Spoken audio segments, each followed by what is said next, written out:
Yeah, what's up, everybody? 1212 in the place to be. I am Frank Red. You are locked in the dungeon once again for the third night in a row. We're going to break down the Golden State Warriors' victory over the Houston Rockets, 121 to 116. They broke their six-game losing streak in the nick of time. They take on the hot Phoenix Suns on Wednesday night. Kevin Durant and Devin Booker. So they needed to get down to the desert on a good start. And there were some reasons why the Warriors came away with the victory tonight against a Houston club who I think came in to Chase thinking that they could win this game. And they played like it. One of the things that young teams do is they have short memory. They just go out and play. And when they have talent, oftentimes they win. And they can beat veteran teams that are sometimes reeling and maybe don't have the physical stamina that some of the young teams have. But the Warriors were able to win this game for a lot of reasons, and we're going to talk about that tonight. First and foremost, I want to give it up to Steve Kerr. I think this is Steve Kerr's best coaching performance of the year. He was excellent in so many different areas. And that's part of the reason why I wanted to do a show tonight, because a lot of times when we think of people being in slumps, we think of players. Oh, yeah, Clay's in a slump. He's not shooting well. Wiggins can't make a three. He's in a slump. Yeah, that might be true. But coaches sometimes can get into slumps also. And they can doubt themselves. And they can make mistakes. And they can be the most accountable for sometimes teams winning and sometimes teams losing. As I said on Saturday night, the best thing, last night, Sunday night, the best thing about the Warriors was they had an opportunity to kind of right the ship and play on Monday. And Steve Kerr, after I'm sure he kind of shook himself from that horrible loss, he started the game plan and think about the things that maybe he didn't do well, and think about ways that he could help this team be successful against a tough opponent tonight. And he did that. One of the things that I highlighted last night was I wanted to see Moses Moody playing at least 20 minutes a game. And he did that. Moses played between 20 and 22 minutes. Even if he's not making shots, his presence on the floor is valuable, and he needs to play. Brandon Budzinski, I thought, played a phenomenal basketball game. He played pretty good last night, and I thought he played even better tonight. I'm going to break that down. I'm going to tell you why. Because he's making winning plays. He only took one bad shot tonight. That's it. He did everything else correctly. He was guarding, he was rebounding, he was setting screens, he took an offensive charge. Those are plays that, like, the average basketball fan might not recognize the value of having that type of player on the court that can make all those plays. Kaminga can't make those plays right now. As much as I want to see him play, and I want to put him out there at least 20 minutes a game, you're going to have situations when he melts down, like he did tonight, and show his immaturity and show his lack of basketball IQ at this point. But he has one thing that most of us don't have, and that's talent. What a talented player. He's starting to put together a nice little offensive package. It's beautiful to watch. He got like a little mid-range. He's learning how to shoot the open three when the ball finds him. Wait when he starts dunking on people, when he literally starts taking one or two dribbles to the rack and just flushing on people. He's 6'8". He came in the league at 6'8". He's like 6'9" now, jumping out the gym. So if he just listened to his coaches, listen to his vets, this dude's going to sign a contract between $80 and $100 million. I want that for him. I want him to be a Warrior because he's a good player. So we're going to break this game down. Once again, the Warriors win 121 to 116 over the Houston Rockets. They now have a record of 7-8. The Rockets fall to 6-6. Warriors were awesome on the field. Made 21 threes, shot 48% from three. Things were rolling. All right, let's go out and get Vicky's comments in there. Hi, Frank. I'm relieved that the Warriors won. Tonight they look good. All the players on the floor played well. I'm not going to say beautiful basketball, but it was close.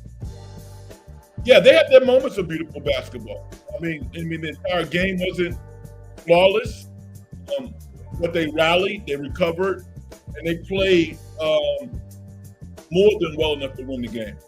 SG, what's up, Ray? How you doing? Thanks for stepping in. I appreciate you, brother. Oh, well.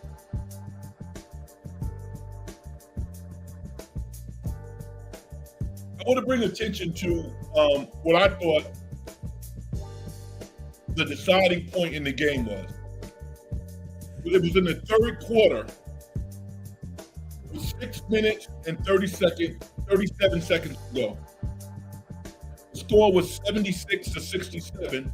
And at that point, Warriors had 2 turnovers in a row, and Houston had just scored a basket. What do you think happened? Steve Kerr called timeout, like he was supposed to do on Saturday.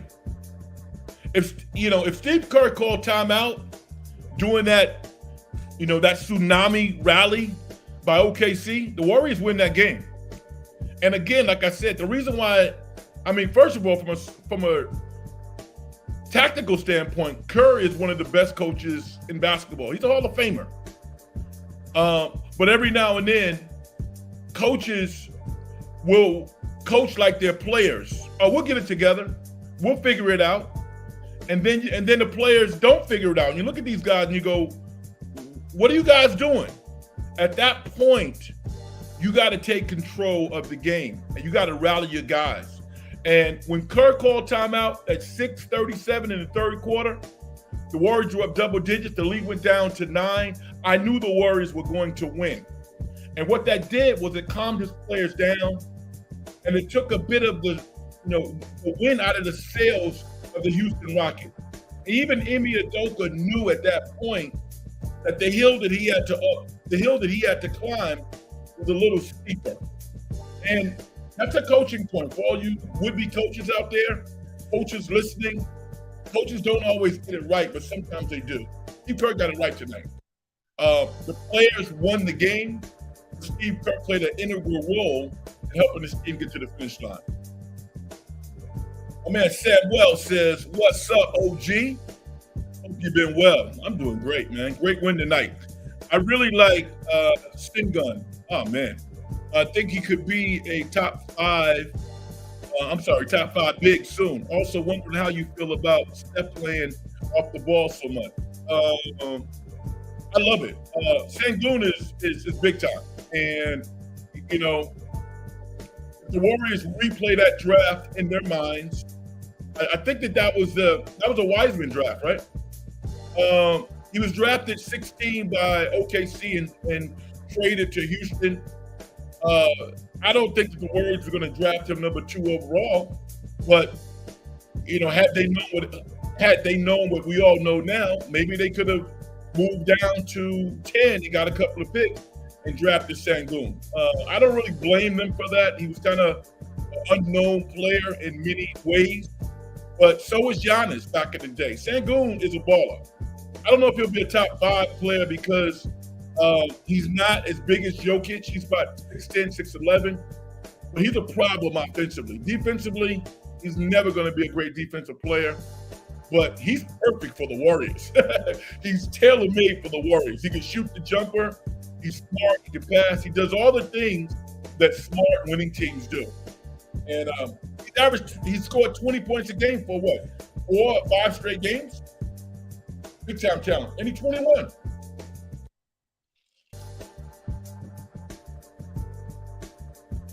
My man Greg says, Clay looks like old Clay when he takes good, clean shots and not hunt for shots. It's funny. It's amazing, isn't it, Mark? Just watching Clay listen to his teammates and his coaches. I mean, Steve Kerr in his post-game comments just said, you know, we keep telling them, play. If you take good shots, the ball's going to find you. If you pass it, you're going to get it back. And then every now and then, you know, he'll turn into Super Clay. He'll take a tough shot, and it'll still go bottom because he's feeling good. You know, he has a little more lift on the shot. When he takes tough, hard shots, his game decreases several levels. But when he's just playing team basketball and trusting his teammates, it looks pretty darn good. Good for him. SG says Steph Curry is one of the most lethal shooters in the NBA. And 100% of the time, the shots he takes are going to the bottom, going in the basket every time. Well, if that was SG, if that was the case, he would shoot 100%. So that's not quite the case. But what a player, man. I mean, I said a couple of nights, and people might think I'm crazy. I said, watching Stephen play basketball was one of the highlights of my life. I mean, you know, for people who watched, you know, Jerry West in his prime, Pistol Pete at LSU, you know, Larry Bird, if people didn't see Larry Bird play, they can only watch videotapes and really can't feel the moment. I don't think that we'll be able to describe to generations down the road how good Stephen Curry was as a basketball player. I mean, it's almost impossible to do it. You know, like even now, I laugh sometimes if I'm talking to somebody who is, you know, 30 or 35 and didn't see Michael Jordan play. And, you know, we can have a short conversation, but we can't have a long conversation because they're never going to get it. They're never going to understand how good a basketball player Michael Jordan was. I mean, even like, you know, comparing him to the complementary players now, it's just, no. Jordan would kill anybody in today's game. And we'll have this future generations will have the same conversation about Stephen Curry and LeBron at this point. I mean, every day that I watch LeBron, I'm just like, wow. You got LeBron, the basketball player, and you have LeBron, the number one athlete physically in the history of sports. I mean, come on, y'all. I think you got to look at it in, I mean, those terms, like the gladiator. I mean, we've never seen anything like LeBron James physically. 38, almost 39 years old. He's still a top 15 player in the NBA. That's crazy. Vicky says, if you look at it, Wiseman was unknown too. Yeah, Wiseman was unknown, but we knew him. His freshman year was cut short at Memphis, so he only played like 3 or 4 games. But he was an American player. So he tore up the AAU team, and you know, everybody thought that Wiseman was going to be if not an all-star, definitely a serviceable NBA player. I, for one, did, and I still think he can. Although, time's running out. And here's the one thing that I will say about Wiseman, about players in general, that really surprised me when I was playing basketball against players who were more talented than I was, but maybe not as good or maybe not as efficient. And I was like, am I on the court with this guy? Did I just score 30? I mean, not 30. I just scored 20, 15 rebounds, you know? Here's the thing. You gotta love this game. Once you become an adult and full grown, you gotta love the game or you don't. Everybody who's tall doesn't love basketball. And I know it's hard to like wrap your mind around that statement because there's so many people who love basketball, but everybody who is tall does not love basketball. They love what basketball potentially can do for them, but they don't love the game, which is why Kobe Bryant There's so much tape out there about Kobe Bryant just showing his utter disdain for other players, even players on his own team. He hated those guys, some of them. Why? Because they didn't love basketball. And he had to go to practice with them every day and watch them not give everything that they had. So I don't, Wiseman probably likes it. Does he love basketball? I don't know. Draymond Green loves basketball.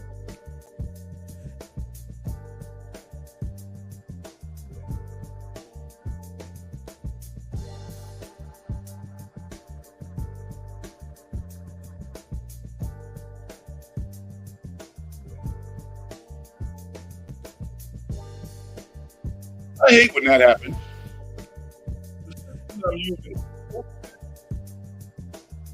Moving thing? Whoa.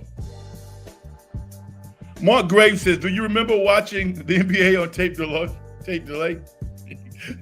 Mark, if you remember that, you and I are kind of dating ourselves a little bit. Yeah. Shame on the networks, right? That's crazy. Samuel says, Suns on the road tomorrow. Nice. KD and Book are playing great. In-season tournament game on Friday versus Spurs. That one is a must-win, no doubt. No doubt about that. And they play on Wednesday, Samuel, not tomorrow. SG says, Frank, you're the bomb. Really? I'll take it. Thank you. Appreciate it.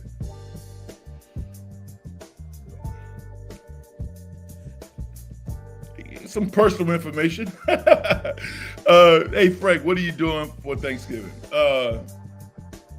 Well, I'm going to have a nice dinner, actually. I'm going to have a nice dinner that I'm going to actually make and curate.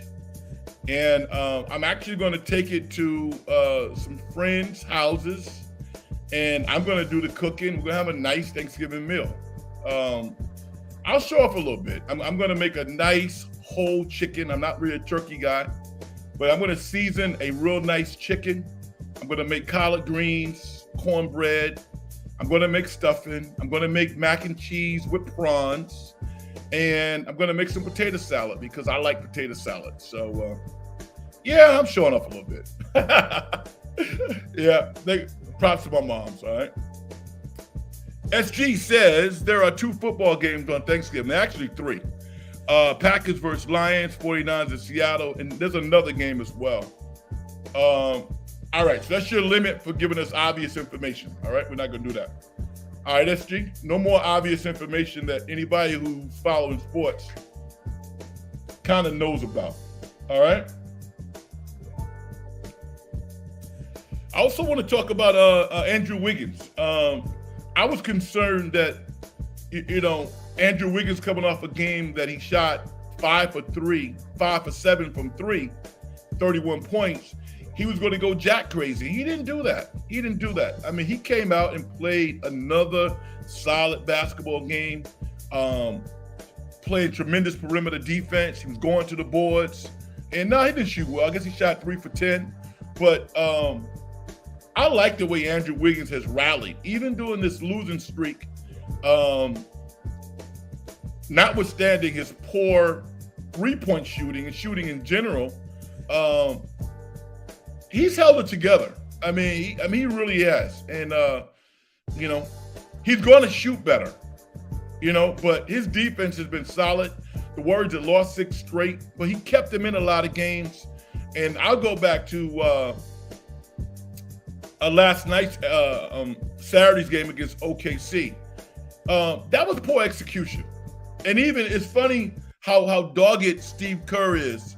Somebody asked Kerr about that play, and he was steadfast on, this is how we're going to do it. And I tell everybody who's listening to the program now, it's because he played for Phil Jackson. Phil Jackson never fouled on a 3. He didn't believe in it because of what Kerr said, because crazy things could happen. But it comes down to execution.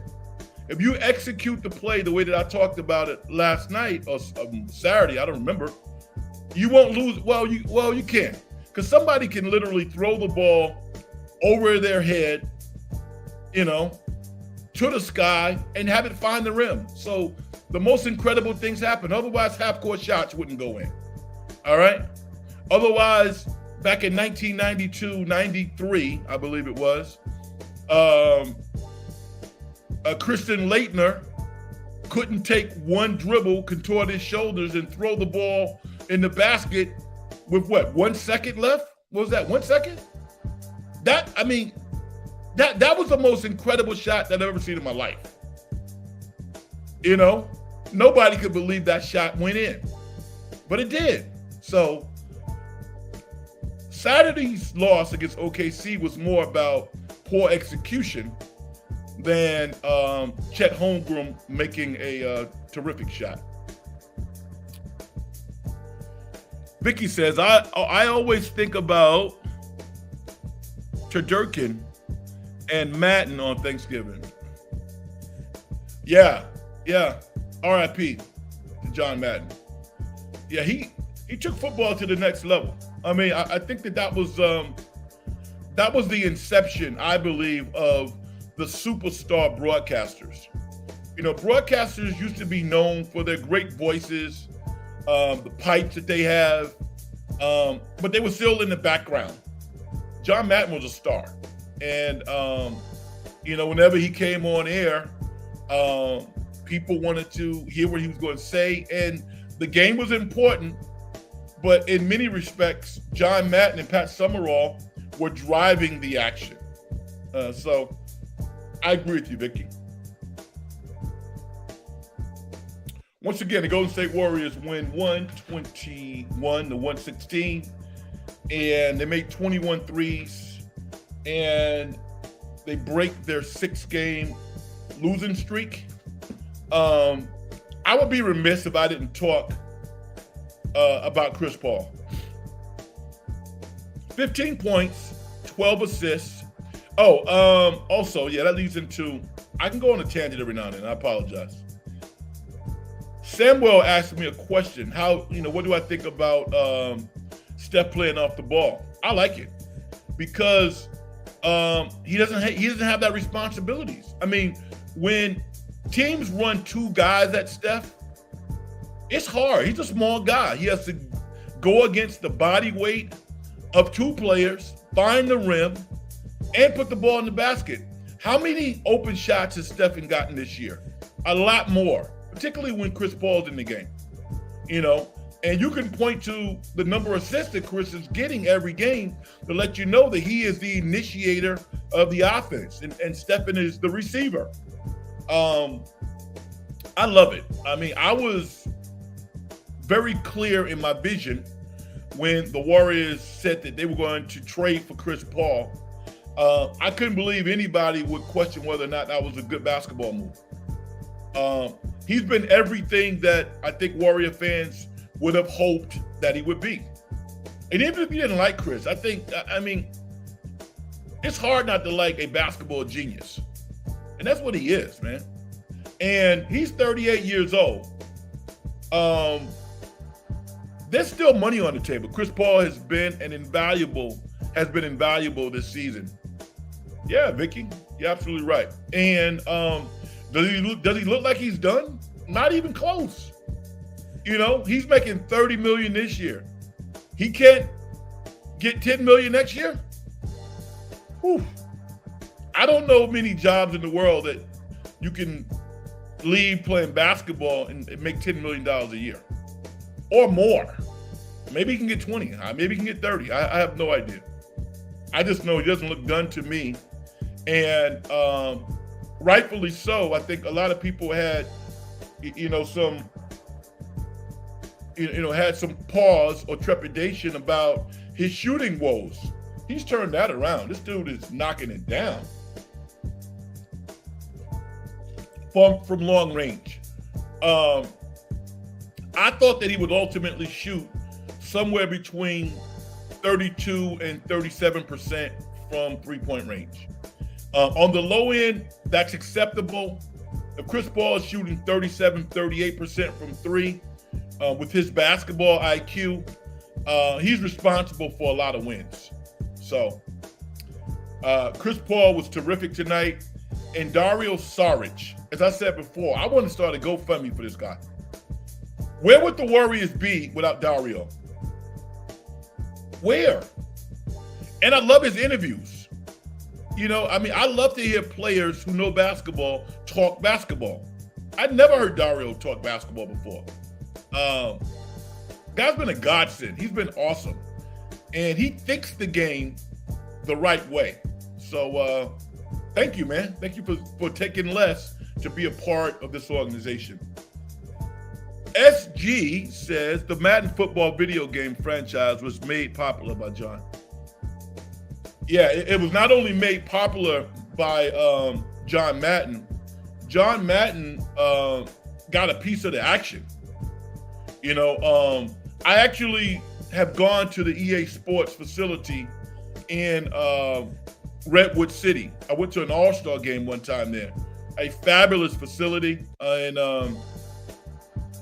John Madden is responsible for the many of the billions of dollars that that company has been able to create off of the Madden game.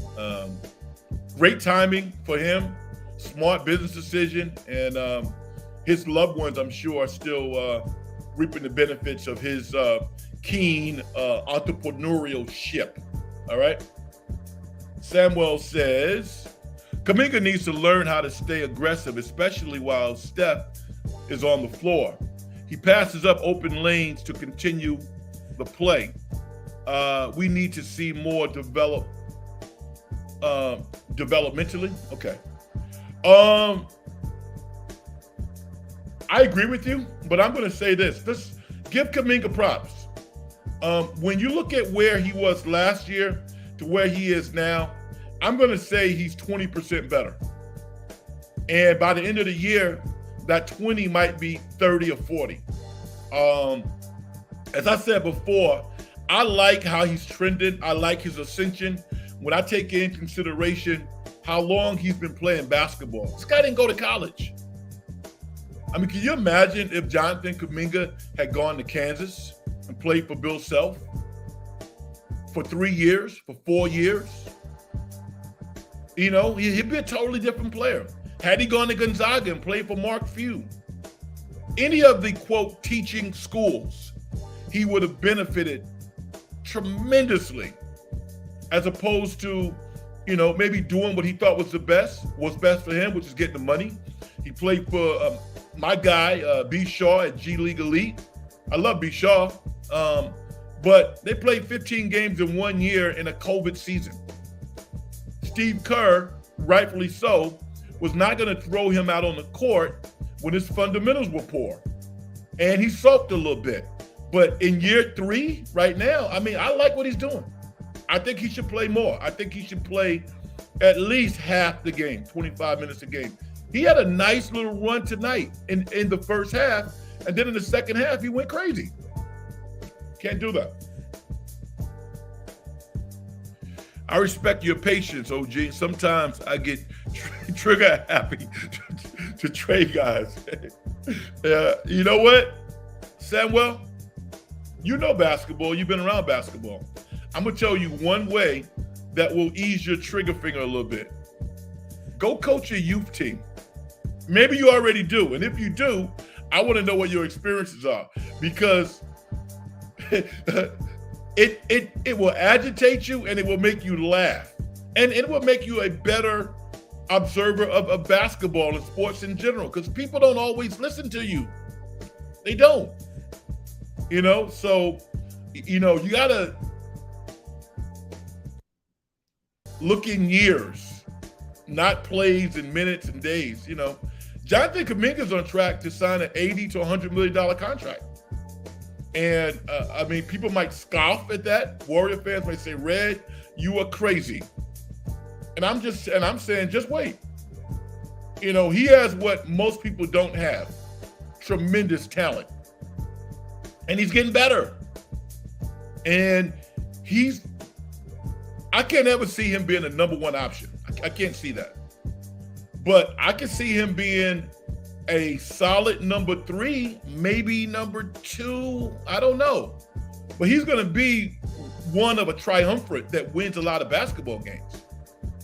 You know, look at what Jaden Daniels did of the Minnesota Timberwolves. Now, Jaden Daniels is probably the best 1 or 2 or 3 best wing defenders in all of the NBA. He's that good. Maybe it's Dylan Brooks, number 1. Jaden Daniels is 6'9", can guard anybody. And he's a pretty good corner three-point shooter. He can drive a little bit, but he's not spectacular offensively. This dude signed for $135 million. And nobody blinked. Samuel says, I coach middle schoolers. My hairline is receding already. Yeah. Need to find you a middle school that got a lot of players. So you can sit back and just kind of chill like Pat Riley or somebody. Oh, man, that's funny.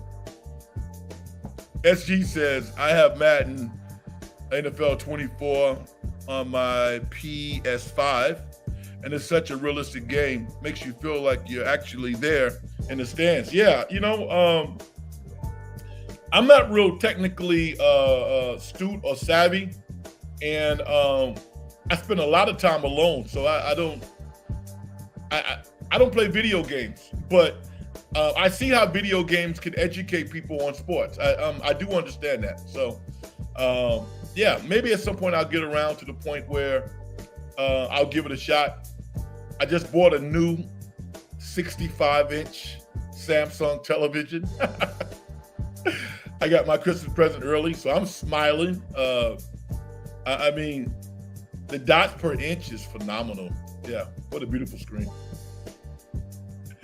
My man Aaron says, do you think it's not a matter if CP3 will get injured, but when? Oh,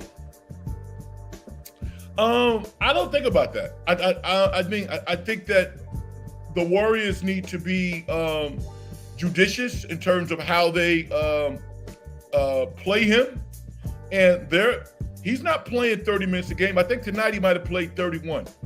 But they're keeping him between 26 and 28 minutes. And I think that's all you can do. I don't think that you can look at things from a negative perspective.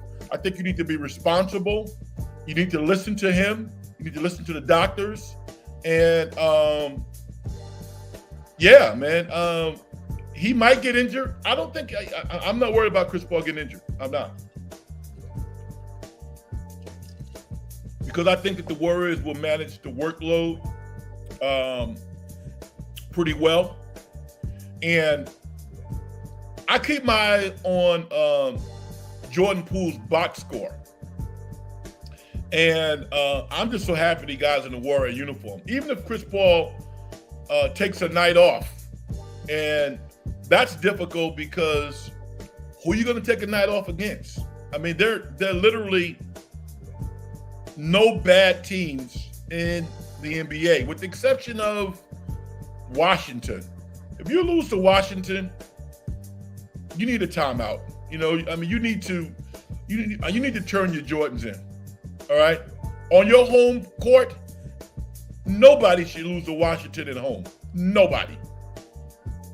If you lose to Washington on the road, I get it. They're probably going to win 15 games this year. So maybe they'll win 12 out of 41 home games. You might catch them on a bad night. I get it. But nobody should lose against the Washington Wizards at home. Nobody. SG says, I would love to be a season ticket holder for the Golden State Warriors because that would be absolutely surreal.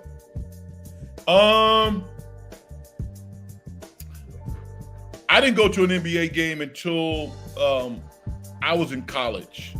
One time we went, the first NBA game that I went to, regular season game, we played Marquette.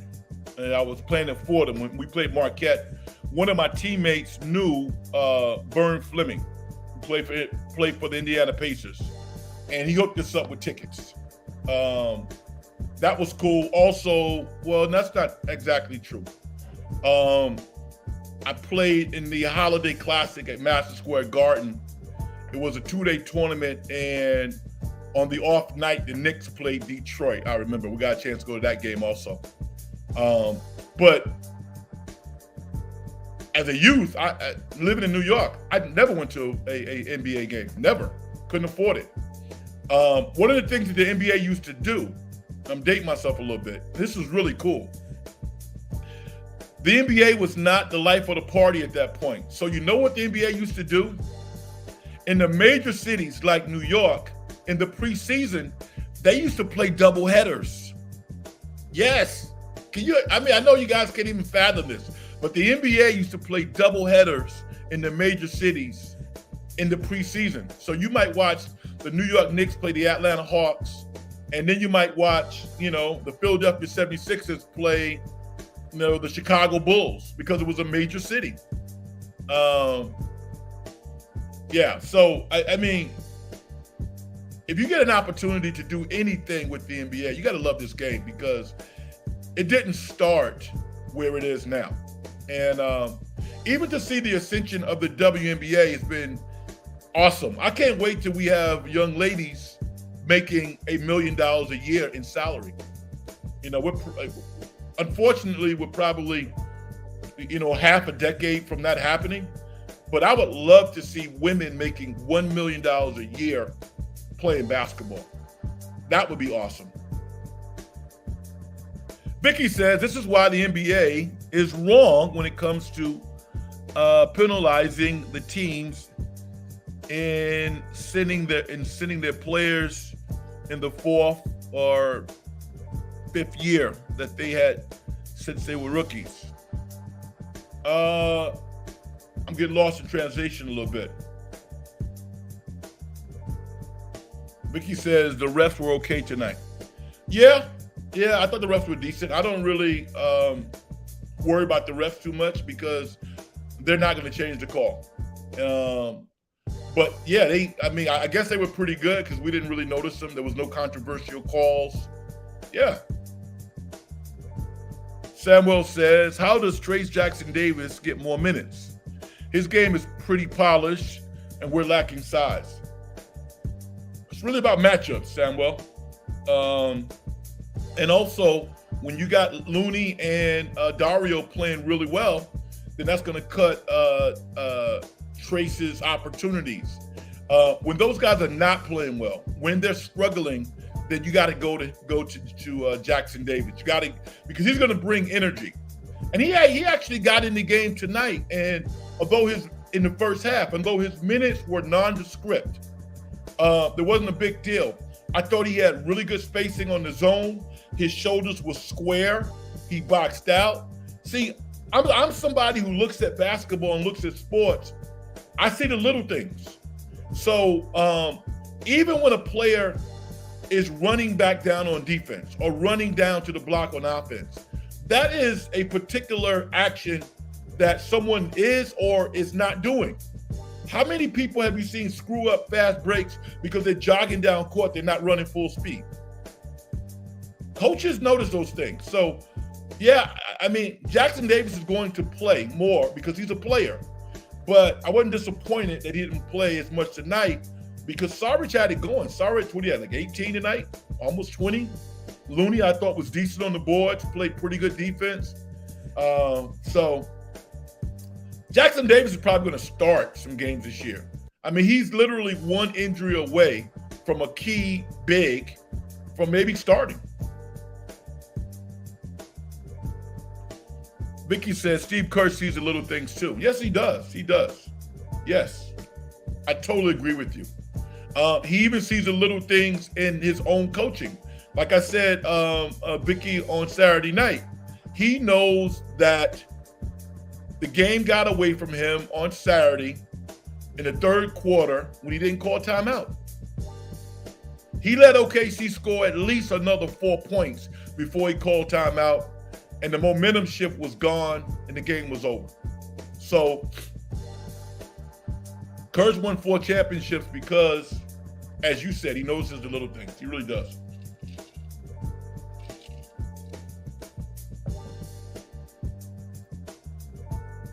SG says, I really would love for my mom to get me a Brock Purdy jersey for Christmas.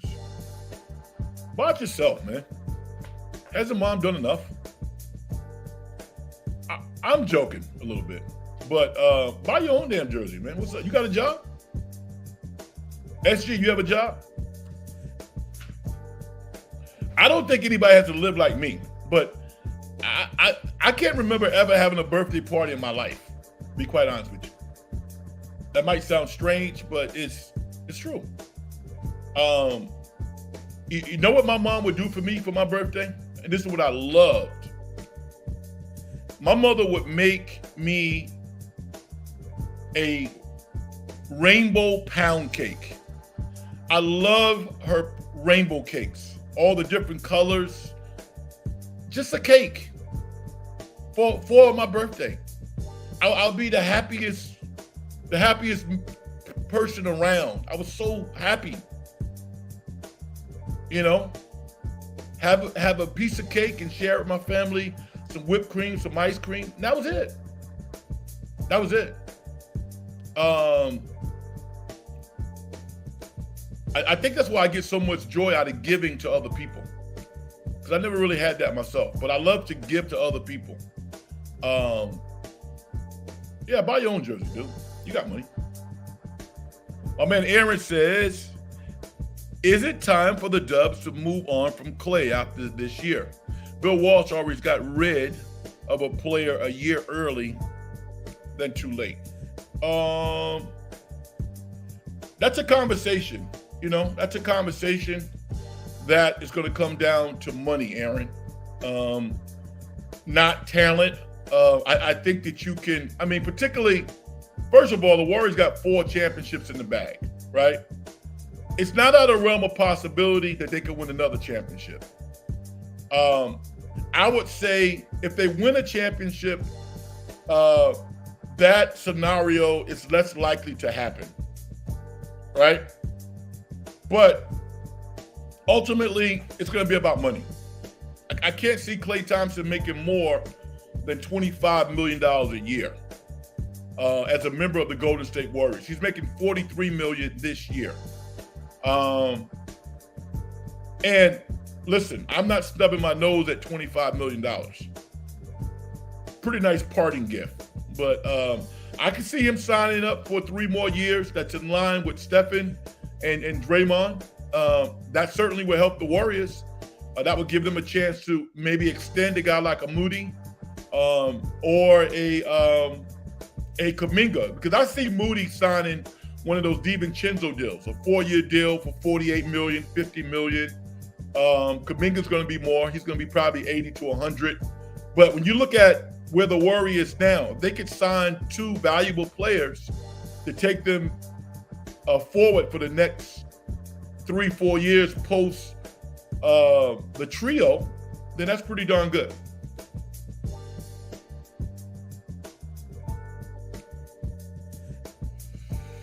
Thoughts on Poole, 30 points tonight. He had been struggling, and I think it's his mindset, hopefully, to get right.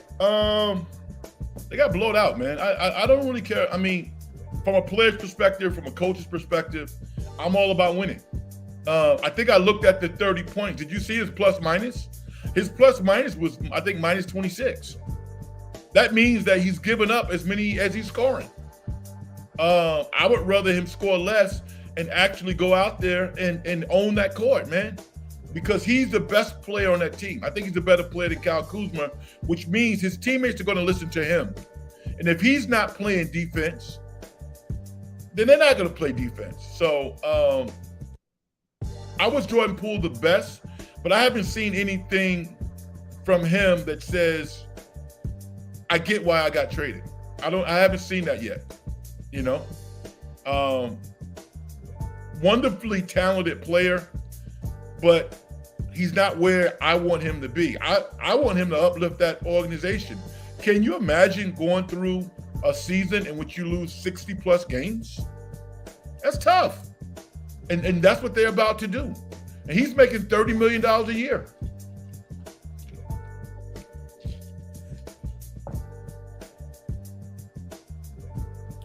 SG says, my top 5 players on San Francisco 49ers are Bosa, Samuel, Ayuk, Kittle, and Purdy.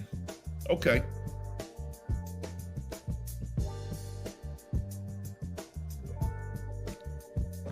Warner and Greenlaw might have something to say about that, by the way. But I hear you. The 49ers have their own issues right now because losing Talanoa, Hufanga, they're all pro safety. We'll see real quick the ramifications of that loss when they play Seattle on Thursday night.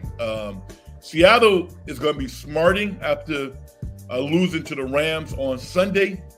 Yeah, I'm interested in getting you guys' thoughts on Thursday night's game. The 49ers are better, more talented, but, Pete Carroll's tough. Seattle has a good quarterback. If Geno is healthy, he's going to make plays. I would say that the Seattle Seahawks wide receiving core is comparable to the 49ers. Metcalf, all the other guys that they have excellent wide receivers. I don't know who their tight end is. I would say Kittle has an advantage there, but they're good. They're real good. Vicky says, not playing defense is a Don Nelson way to play basketball. Yeah, Nelly loved offense. I mean, you're absolutely right, which is probably why he never won a championship, right? As a coach. Won a lot of games, but defense was not his calling card, which was interesting, Vicky, because he was a defensive player himself. He wasn't an offensive player. He was a defensive player, 6'9", 6'10", rebounder out of Iowa. Yeah. SG says, I'm going with the 49ers winning. Stop it, man. Stop it. If you're serious, let's make a bet right now. Let's make a bet right now. If you're serious about that, because you're not serious. You're not serious. That bet is, that's something I'm like, yo, dude, you got to think of your brand, SG. The 49ers going to win 45-10. If the 49ers won 45-10, I would buy you that Brock Purdy jersey. I would give you the money to go buy that jersey. Or I would buy it for you. But what would you do for me? Dinner at my favorite restaurant? No, you don't want that bet. I know you don't want that. Vicky says, Pete Carroll is a jerk. I don't like him. Vicky, I like the fact that you're definitive. You either like him or you don't. There's no in the middle. I dig that. Now, you have to quantify that statement by giving me one example in which Pete Carroll was a jerk. I'm sure that you probably have many lined up, but give me one reason why you think Pete Carroll is a jerk. Vicky thinks 24-17 Niners. It's a more respectable score. I get that. That sounds reasonable. SG says, I'll take that bet. All right. The bet is on then. We got millions of people listening now, so you can't scam your way out of this, right? So the 49ers are going to win 45-10. If they win in that score, I buy you the Brock Purdy jersey. And if they don't, then you pay for dinner. Give me a gift card or somewhere. All right? Nobody thinks you're serious, dude. We're just having fun at this point. The Golden State Warriors win 121 to 116 over the Houston Rockets. They get closer to the Mendoza point. They're now 7-8.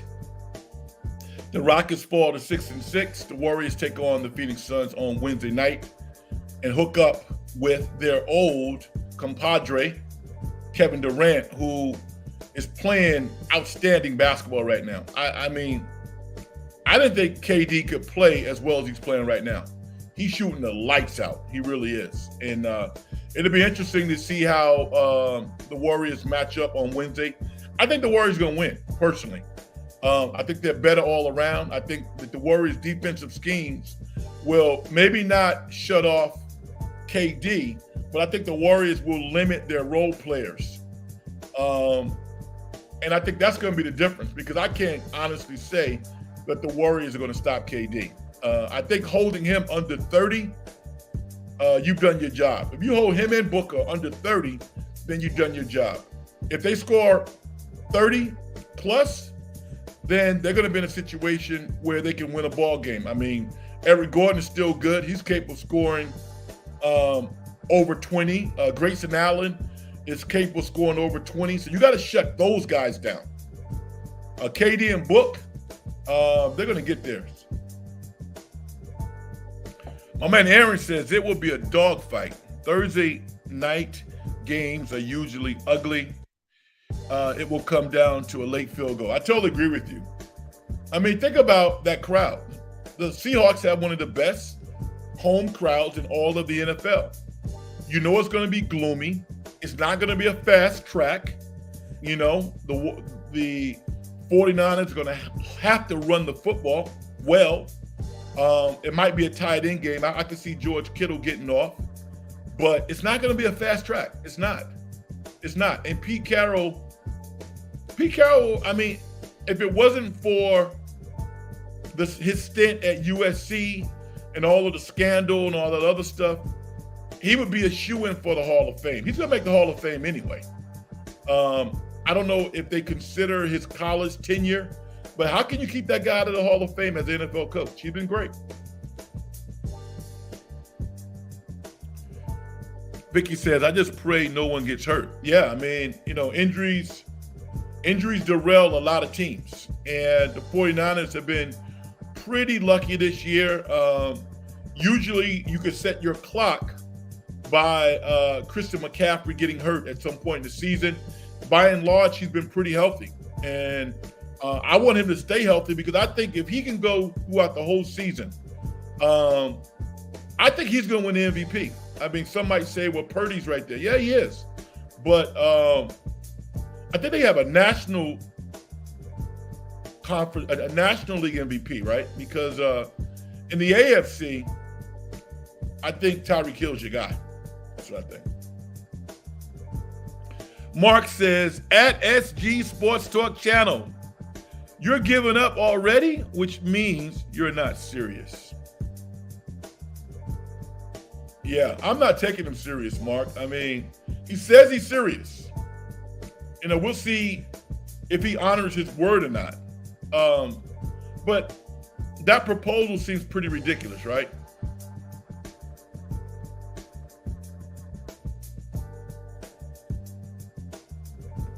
Vicky, that's a rarity, but I would have no problem with co-MVPs. But I think for that to happen, the 49ers need to be the best team in the NFC. And although Philly, just like Jaden Hurts said tonight, they still haven't played their best football. They improved to 9-1. So it's going to be tough. I could see Buffalo possibly giving them a run next week, just because the consensus is they got to lose more than one game, don't they? They're not even playing as well as they played last year. From Kansas City's perspective, I think everybody probably feels this way. But if they could redo that Tyreek Hill deal again, they would sign him in a heartbeat. I mean, to see the amount of drops that the KC Chiefs has had, even last year, that wasn't great.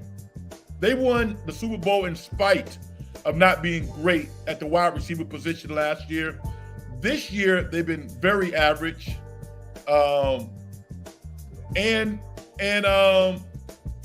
Kelsey is slowing down, man. I mean, I'm hoping that Kelsey can play one more year. I don't want to hear the narrative, well, he's not playing well because he's dating Taylor Swift. No, that's not it. No. This is 12th year in the NFL, and he's slowing down. Little to no separation. If the ball hits him in his hands, Travis generally catches the football. He had a couple of drops tonight, but he can still catch the football. But he's not extending the field now. He's not. It's actually kind of sad because he doesn't have the runway that a team that reloaded would have, where you see other younger players emerging, being more prominent in the offense. Kelsey is still viewed as that guy. He's not that guy anymore. He's not. My man Abdulio, what's up, Frank? 49ers beat the Seahawks 3 times in a row for the first time in a long time last season. Purdy owns the Seahawks, another win for the 49ers. We're going to see. I want to see a good game. Mark says, yes, division games are usually close games. Yes, they are. Abdulio says, as far as the Warriors go, I'm excited to see Clay and Wiggins rounding out into their respective professional forms. Yeah, man, because defense wins, Abdulio. You know that. Defense wins. And, there's no way that this team could shoot as poorly as they have shot over the past, say, 3 to 5 games, although they haven't been great this year shooting. But yeah, tonight was good to watch. They played above average offense, I would say, and they played smart. How do you guys feel about my analysis on Brandon Podzinski? I've always said I think Moody should play more, but I like the way Brandon has played the last 2 games. Somebody might look at, Red, he scored 26 points. I don't care about that. I'm looking at the little things that he's doing now, and I like the way he's playing. High basketball IQ, not hunting shots. He'll take a bad shot or 2 every game, and that's okay. Everybody takes a bad shot here or there. But I like the little things that he's doing, being that navigator, that ball mover, not that ball finisher. I like him being used on the court to get the ball to the people who we want to have the ball in their hands. And if they leave him wide open like he did tonight, he had a opportunity 3 and he knocked it down. But that was not a shot that he hunted. I don't like him hunting shots. I don't like that. But I really like how he's playing basketball now. SG says the Commanders are also playing the Cowboys on Thanksgiving. There you go. Good research. And Vicky is a fan. I like Brandon. Yeah, I like how he's playing the last couple of games. Samuel says once Brandon P gets a consistent 3 ball, he'll be featured a lot more. High IQ guy. Samuel, you know basketball. I can tell. And you without necessarily saying, Red, I agree with you. You accent a lot of the points that I'm making. Yeah, his ascension is now, I think, moving in a way that I think is appropriate. He's coming in for the starters, giving those guys a chance to rest, not turning the ball over, not turning the game upside down the way that Kuminga can do sometimes. Just holding the fort. That's all he's doing. Maintaining the fort, eating up minutes. And every now and then, he's going to have a double figures game. But his job is to take up those minutes, let the starters rest, and make basketball plays. One of the big plays that he made tonight was that offensive charge. He actually had 2 charges tonight, I believe. I think he had 1 in the first half and 1 in the second half. Outstanding. Abdulio said Podge is connecting everybody, right? When he's on the floor, you can tell he doesn't have that. It's all about me and my numbers mindset. Nice team player. Yeah, but part of that, Abdulio, is the coaching. He's being coached up. You can tell.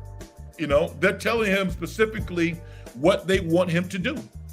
And they say, yo, dude, if you want to play, do this. And to his credit, he's adhering to what his coaches are telling him. And let's just add Chris Paul to the coaching staff. Chris Paul is as valuable as any of the assistants on the Warriors team. He's always talking, educating guys on what they should be doing, and Brandon's listening. Good for him. And as you said,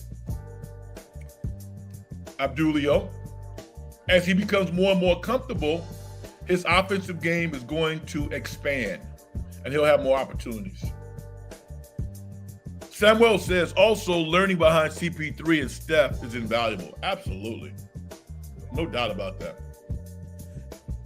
Aaron says, not enough credit is given to Mark Jackson for his huge focus on defense. Yeah. It's interesting because I don't remember the day, but I came out and talked about Mark Jackson, his input in our history, Mark Jackson, the history that Mark and I have. And then the next day, Stephen A. Smith basically did the same thing that I did on a much, much, much larger platform. And I was happy to see that. Man, Mark did establish a foundation that is entrenched in the three Hall of Famers, Stephen, Draymond, and Clay, and Iguodala also. He coached Iguodala. So those four players have been integral in the success of the Warriors and the ascension of Steve Kerr as one of the great coaches in NBA history. And Mark had a role in that process.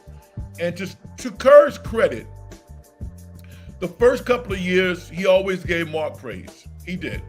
And that was cool. None of us know the inner workings of the NBA and what happened, what transpired. It just kind of sucks that he doesn't have an opportunity to do something that he's really good at. He's an excellent broadcaster. I think he's a better coach. And there are some teams in the NBA right now that are going to be looking for coaches.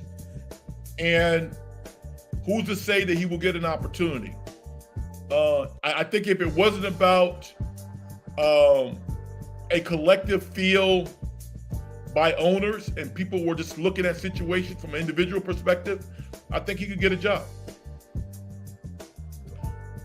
But yeah, the Warriors have a debt of gratitude to pay Mark for what he did as their coach in terms of wins and losses and establishing a strong foundation for this team as they started their pursuit to win championships. A couple of sidebar issues. Got about 10, 15 more minutes. Jay Williams. Jay Williams used to be Jason Williams. Jay Williams of ESPN. There was some, I don't know if it was controversy, but there was some thought that he might be one of the people who got fired when ESPN let so many different talented people go. And ultimately, they kept Jay. And, Jay's kind of a different cat. I think he was misplaced when he was put in kind of a talk show situation, like a First Take or on the radio, where he has to comment on all things, as opposed to just getting in his wheelhouse and speaking about things that he actually knows a lot about. He might know things about people that he doesn't really want to say publicly. And what happens is, when he talks, it comes off like he's not being quite, it comes off like he's disingenuous. And that's tricky because I think that has a lot to do with him just being mispositioned. He is phenomenal as a college basketball analyst. He really is. Whomever said, Jay, we're going to put you on one of our college teams, college broadcasting teams was brilliant. That was a brilliant idea. And maybe he was the guy who said, I want to do this. Because I've heard a couple of games this year, and he's outstanding. And I think he's great because of this particular reason. Jay Williams is one of the best college basketball players that we've seen in the past 30 years. Outstanding. Unbelievable. I was thinking about it today, and I said to myself, well, who are the best players? Who are the best guards to ever go to Duke? Kyrie's number 1. Jay Williams is number 2. And Johnny Dawkins is number 3, to me. Am I missing somebody? Let me know. But those are my top 3. And you might say, Red, in terms of career, Jay would even be above Kyrie, obviously. But I'm talking about talent. The talented guards who have come through that university. I think Kyrie's number 1. I think Jay's number 2. And I think Johnny Dawkins is number 3. He's excellent. And I got a chance to watch UConn play, the men play against Texas. Texas is a good team. They're going to be good. I mean, they look like a Sweet 16, Final 8 type team. They're missing 2 of their best players.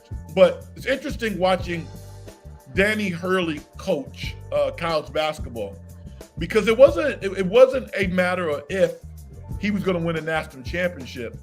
It was when would he win a national championship. And if you watch him coach, he basically resembles his dad. And his dad and his mom was sitting at half court right next to him. As an East Coast kid growing up, obviously Bob Hurley Sr. Was a legend. And he's not only a legend because he won all these games and produced so many D1 players and one of the handful of high school coaches to be in the Basketball Hall of Fame. But everybody was really connected to Bob Hurley Sr. because, he was a social worker. That was his job. I don't know if he was a probation officer or a counselor, but he worked in the inner city of Jersey. That's what he did for a living. Been to every hood that you could even think of. So the amount of lives that he's helped is I mean, you have a hard time coming up with a number of young people that he's helped in impoverished communities. Pretty impressive, really is. And a great coach. Vicky says, for many years, Dusty Baker was saddled with the line, can't win the big one. I think Mark Jackson might have the same problem as Dusty had. The difference between Mark and Dusty is Dusty continued to get opportunities. And yeah, there are people who didn't admire or maybe don't like Dusty. I mean, Dusty Baker is responsible for one of the best days of my life. And I've spoken about it on air. I think you know this. Dusty Baker gave me my first big interview. And the interview lasted about 30 minutes, but I got a chance to hang out with Dusty Baker for about 3 or 4 hours in his clubhouse out at Candlestick. And talk about a highlight. I will never forget that experience. Won't share too much about what transpired, but I remember thinking to myself, you know what? Dusty Baker's the type of guy that, like, if you never had a father and you thought of somebody being a cool dad, that's Dusty Baker. Dusty's a cool dude. Really cool. Listens to hip hop. Can probably give you information that you would never think that he would know about. A baseball historian. He was Hank Aaron's rook. I'll never forget that story. When the Milwaukee Braves drafted Dusty Baker, they gave he was under Hank Aaron's wing. That was his vet. So, a lot of great stories. I'm a big time Dusty Baker fan. And I've said it before and I'll say it again. there's only a couple Renaissance men left in sports. And I'm going to name three. I think I named two before. I'm going to name three. Well, I'm going to say four right now. At this point, Bruce Bochy has to be in that group. Bruce Bochy is a Renaissance man.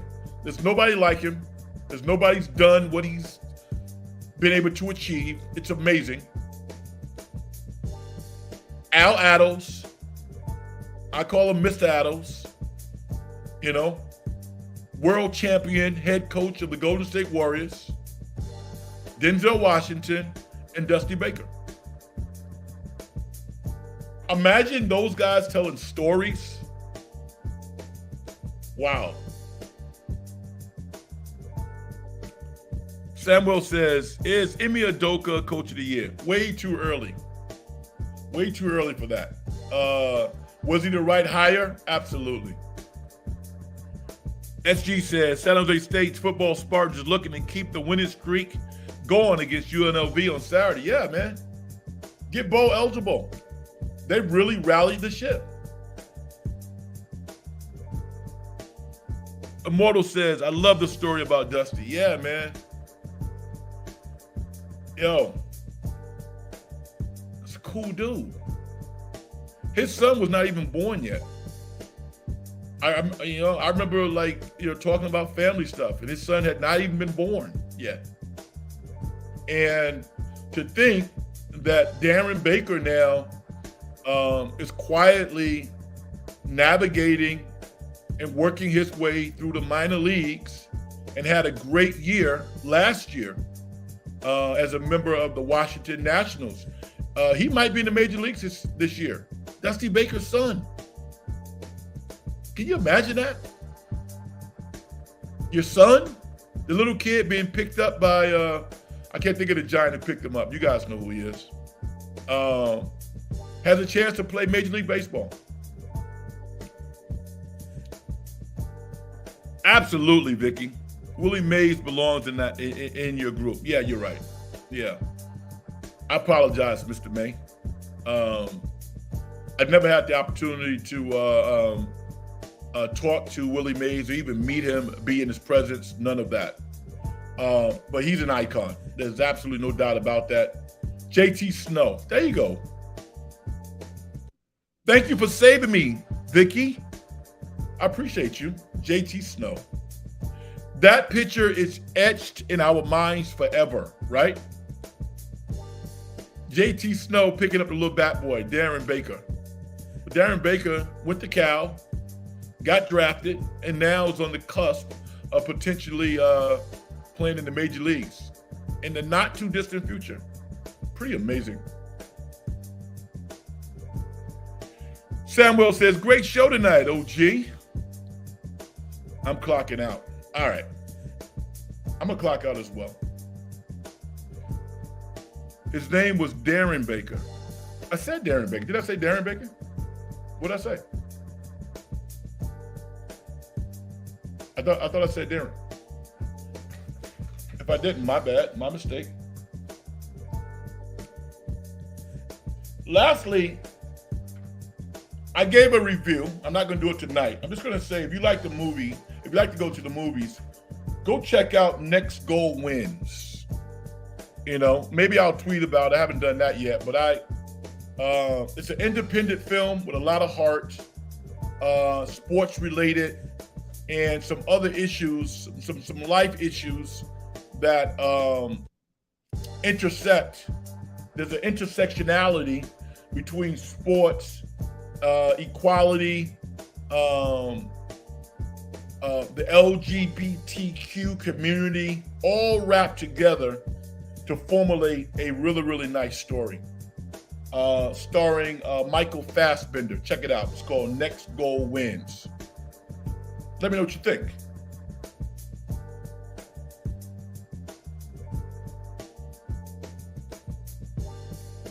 Barry Bonds' kid told him to go get the bat. Oh, really? I hadn't heard about that story.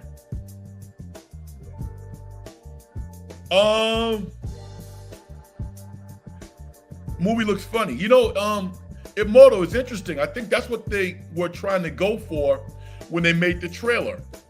And I didn't really get, like, wow, this is really funny. Although I thought they were trying to make it funny.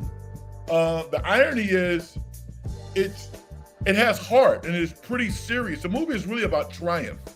The movie is about triumph, forgiveness, love, and equality. Yeah. I mean, I think that you'll be like, wow, I did not know this movie was about that. So check it out.